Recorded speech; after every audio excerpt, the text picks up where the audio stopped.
சிவசக்தி. பிரம்மம் சத் சித் ஆனந்தமாய் இருக்கிறது என்பதில் சத் என்கின்ற ஆதாரமான நித்திய தத்துவமே சிவன். அதன் அறிவான சித்தே அம்பாள் என்கின்றது. அறிவில்லாமல் ஒரு சத் இருப்பதென்பதோ, சத்தியமான ஆதாரம் இல்லாமல் ஒரு சித் இருப்பதென்பதோ நினைத்து கூட பார்க்க முடியாத விஷயம். அதனால் சத் சித் என்னும் சிவசக்தி எப்பொழுதுமே சேர்ந்து இருப்பவர்கள். ஒருத்தர் இல்லாமல் மற்றவர் கிடையாது.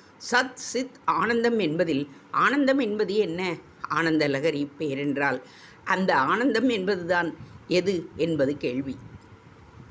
பிரம்மம் தான் சித் பூர்வமாக இருப்பதை அறிந்து அனுபவத்தில் பெறுகின்ற பெரிய நிறைவுதான் ஆனந்தம் என்பது. அத்வைதப்படி பிரம்மம் தன்னுடைய நிர்குணமான சாந்த நிலையில் ஞான அனுபவத்தில் பெறுகின்ற நிறைவுதான் இப்படிப்பட்ட ஆனந்தம். ஸ்ரீவித்யையும் இதை ஆட்சேபிக்கவில்லை.